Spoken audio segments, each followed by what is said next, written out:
Here we go. Let's try e4. Good old e4, e5. The Philidor defense with d6, and he takes immediately. So this is called surrendering the center, but, well, it turns out to be playable, so I will not criticize it. Where do I want to put my bishop? The light squared bishop could come out here to c4. I guess this is a nice aggressive post. He's preparing maybe to kick this later. Let's just go ahead and castle. So I think I could go ahead and play f4 immediately. The queen can't get over to this diagonal and pin my knight, for example, because this pawn is in the way. But he could push this pawn with tempo. That would block things.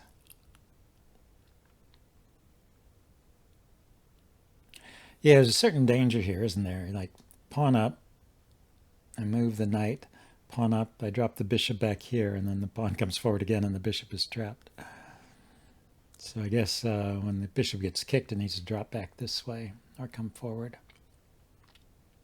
Let's go ahead and try f4, see how it goes. Yeah, there's the kick on the knight.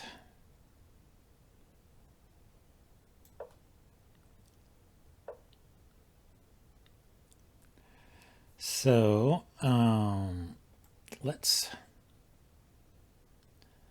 defend this e-pawn so that I can bring the queen up. So I can bring the knight up. Defend the e-pawn with the queen so I can bring the knight up. This pin doesn't really do much because the rook can take back. It's not a pin in the first place, and in the second place, this rook can take the knight, so it doesn't even mess up my pawn structure. It just loses the bishop pair. Okay, but this is a fork. He's hitting this pawn, hitting the rook.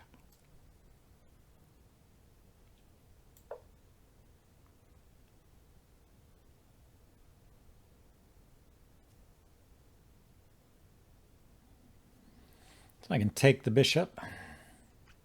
Queen takes. And put pressure on this knight. Okay, he solves that problem by taking there himself. So now I'm hitting this pawn. Okay, now I'm going to kick his knight. Where's it going to go? Could go here. Go back here. Yeah, I just think I want it out of there. And then I want to put a rook behind my bishop. Maybe try and get some pressure on this pawn. Prepare to push my d-pawn forward. He has his skewer here. I wasn't paying attention to that, or this pin, but I can block it with the pawn, so I guess it's okay. Should have paid a little more attention to that. So I want to push the d-pawn, but I guess he can just take it, the e-pawn.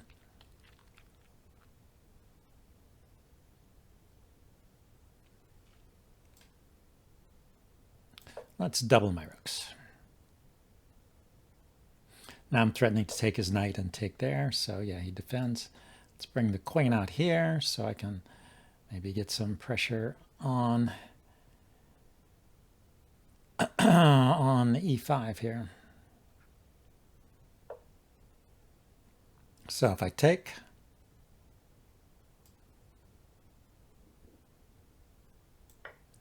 then play e5.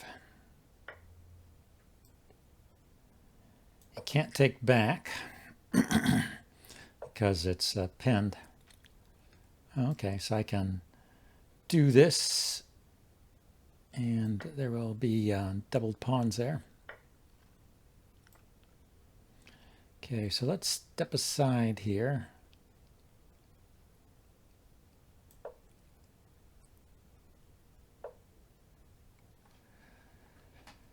Now, want to be able to push this pawn forward without losing the h-pawn.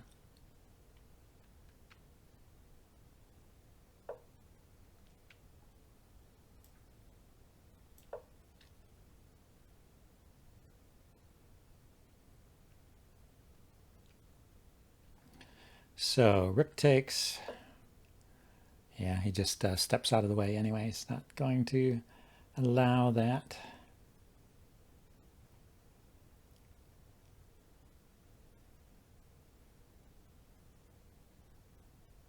So I put my bishop here, he takes. I still have to take back, because otherwise he can take here with check.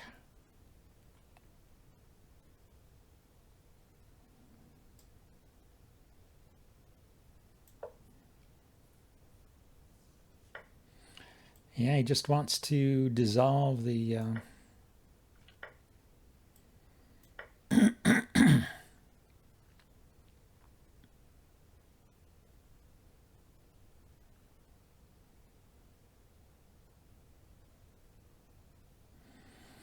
He's played very quickly to this point. So I guess he's got a lot of time to think about the end game.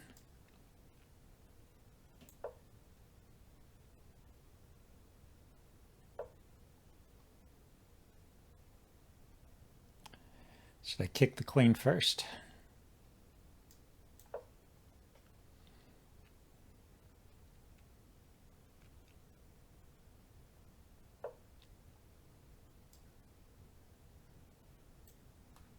Now I'll kick the queen here.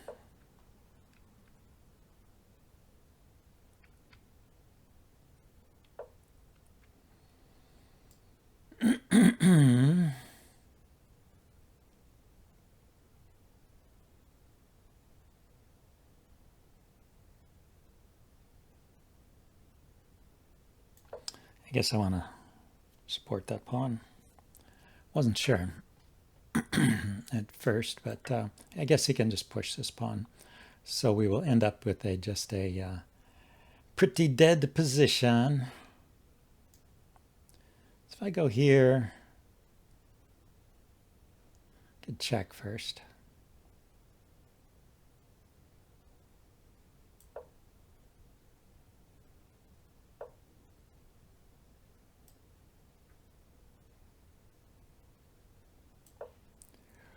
If he takes, I'll take back. I'll have a passed pawn and one pawn blocking too. Might be good, but maybe not. Maybe that's not much good for anything.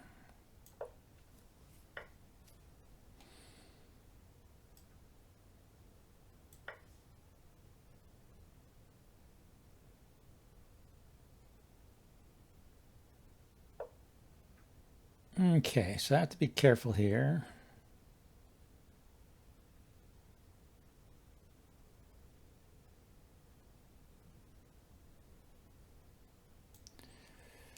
If I push this forward, he has to move with his queen. Let's see where the queen goes.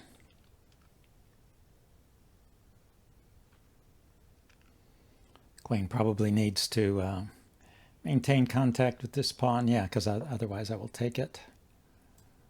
Or he can do that.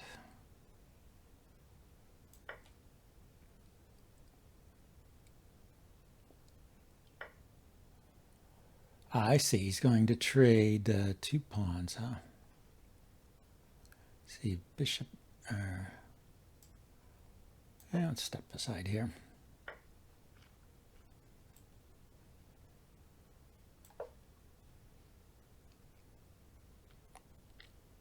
So he picked up a pawn. I guess that's why he plays the way he does. He just goes for the end game after... And let's put these on light squares.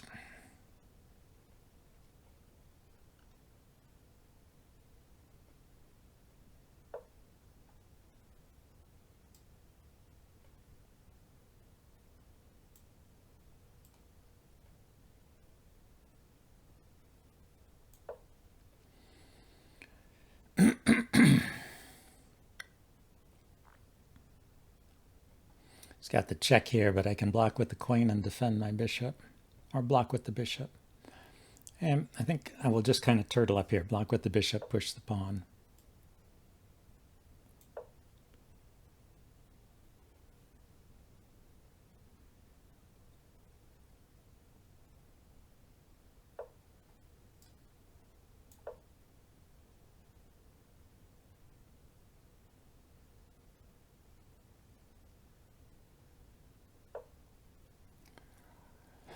Mm-hmm.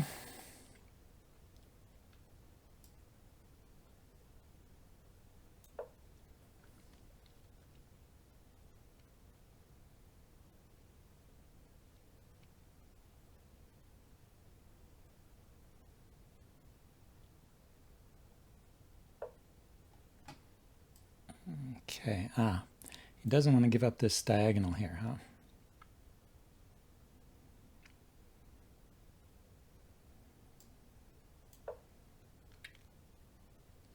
Just unpinning my bishop there.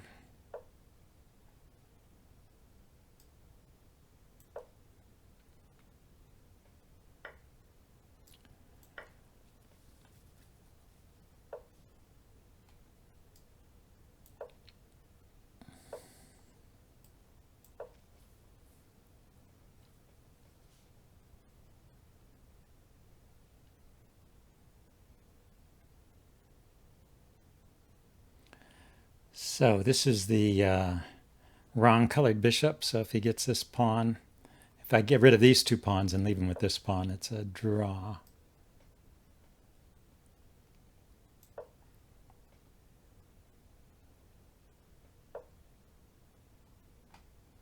So yeah, he's trying to get rid of that pawn. Makes sense.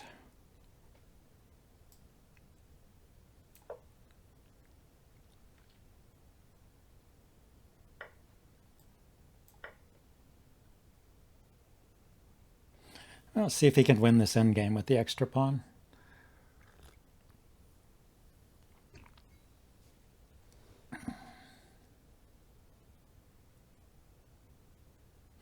I don't really know.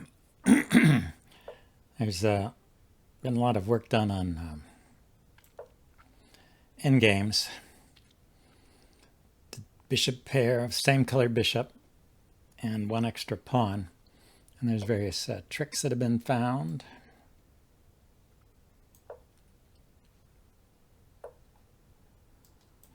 Yep, so we're down to a single pawn.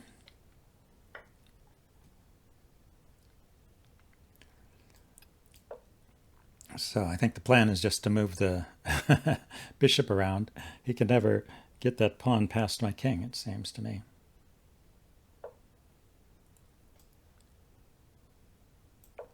So I just need to move my bishop back and forth.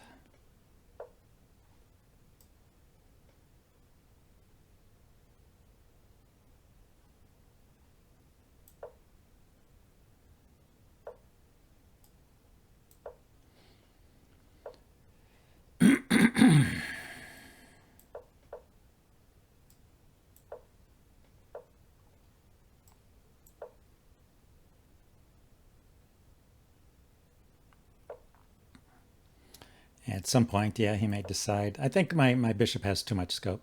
This pawn is not far advanced enough. There's ways, there's tricks you can play to get this bishop to a bad spot, leave it with too few squares. He offered a draw. Yeah, I will take it. That's certainly a draw. So anyway, you can hold a draw like that.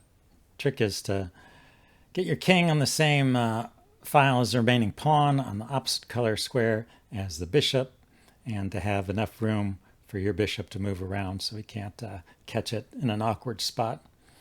Okay, here, let's see if we can get a blitz game. I mean, a rapid game. That was a blitz game.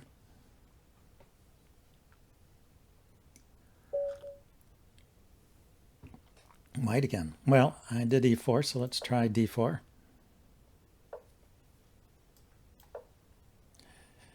d4, c4. Okay, looks like a Nimzo-Indian. I'm allowing the Nimzo-Indian. And this is the Rubinstein variation with e3. This is actually the way I play it with the early c5. So one of the points of e3 is to be able to take back here and maintain a presence in the center. So I think I just keep developing.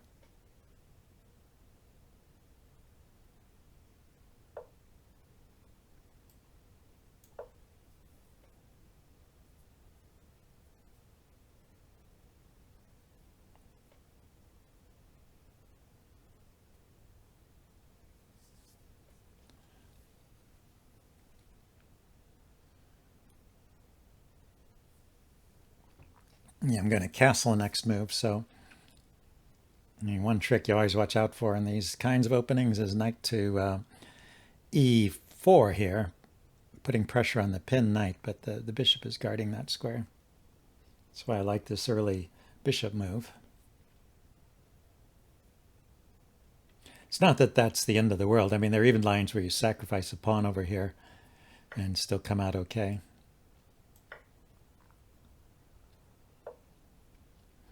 Okay, he's hitting this pawn, but it's defended. So let's go ahead and castle.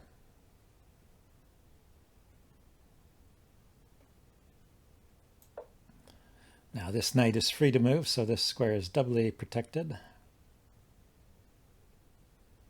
The queen comes out to put pressure on the d-pawn. I could develop my bishop. I could push the pawn forward maybe. Or I could kick the queen by pushing the c-pawn forward. Maybe create a hole here in his position. That might be interesting. Pawn to c5, knight to b5 to d6. So he just goes ahead and takes the knight. It's kind of what you're waiting for.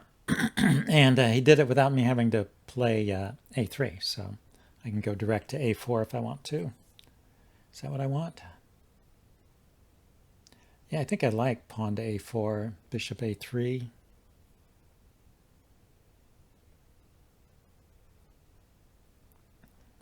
Then maybe try and chase this knight away. Let's see, the other way to do it, though, bishop to g5 is certainly worth considering, right? I take the knight.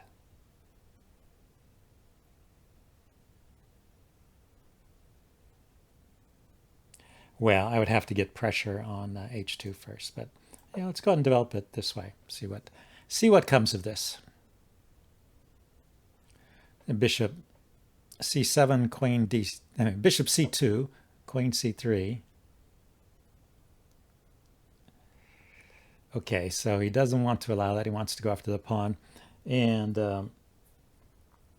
as a bonus, he can.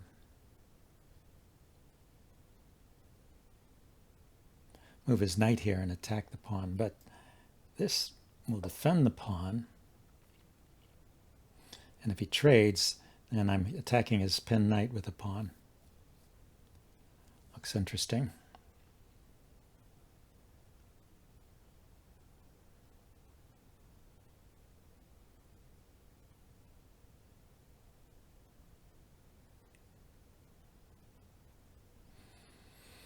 And if I ever get a chance to push the c-pawn with tempo, his bishop is hanging here.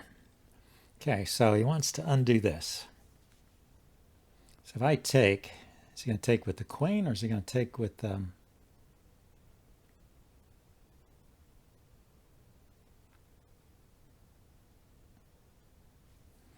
going to take with the pawn. That'll leave his king structure a wreck. Let's take. He takes with the queen. That was a mistake. I should have recognized that sooner. He couldn't take with the queen. And he resigned. Well, that was a very quick, rapid game. But yeah, he wasn't expecting that one. Yeah, let's, since we got some time here, let's go back and step through this with the help of the chess engine and see if I made any big mistakes, anything else I should play differently. So I went d4. This is just a standard opening. Chess engine is showing things about even. And the Nimzo-Indian, the Rubinstein variation, yeah, thinks this is all just about even. He plays there. So I went with the bishop first. Yeah, it does like knight e2, and I have heard other people recommend that. But it blocks this bishop in there. I'm not quite sure I like that. Anyway, this is the way I play it. Still about even, so. Then develop the knight. He takes. I take with the pawn. You can take with the knight, it looks like. It's a second choice, but also about even. But I like it better to keep the two pawns in the center, and also the chess engine made it slightly better. Okay, so I took, and it was indicating he could already take the knight. But anyway, he developed, and I developed. So this is interesting. It likes either bishop g5 or castling, and it gives it a 0.5. So it really thinks what's best. It thinks he should play d5 or h6. Okay, yeah, it did not really like this move and gives white a slight advantage here.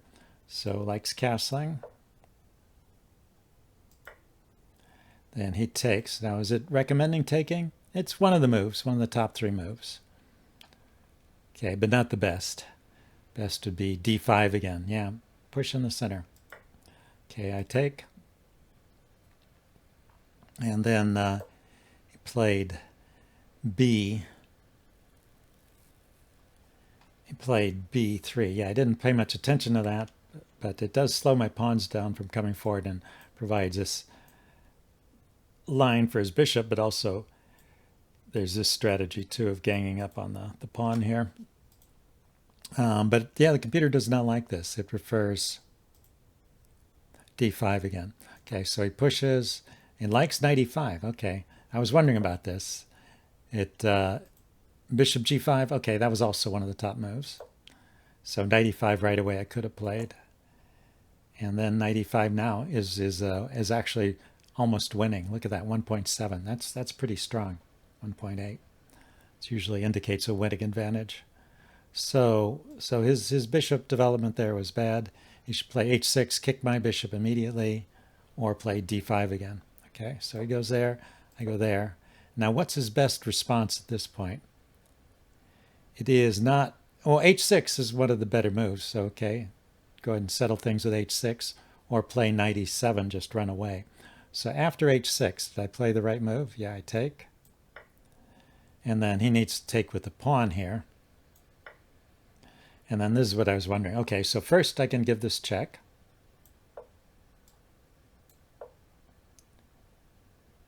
And then, oh, look at this. I can move the queen again. And I would probably go here. Keep this tied down. So he can't take the knight because he gets mated here, I assume. Yeah, check. Because the bishop is still covering this area. So you can move the queen again because of the mate threat. But now he moves his king to defend the pawn.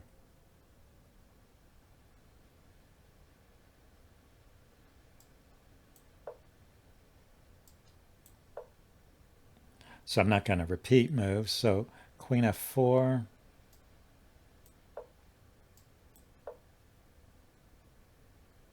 Okay, at some point, going g3 check. At some point, I stop fooling around and take the knight, say.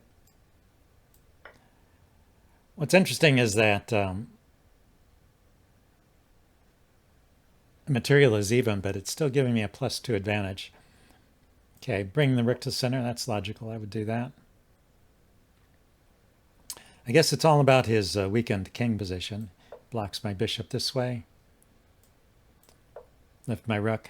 Yeah, this looks like a really excellent position for white. So going back, seems like the big mistake in this game. Going back. Well, first of all, taking with the queen was the mistake that led to resignation. Yeah, this is pretty good. There's no way out of it. But already before this, he was in a bad way, and this move was the weakening move that got him in trouble. Also, the fact that he never played d5. Okay, well, I hope you guys enjoyed this, and I will see you next time. Bye now.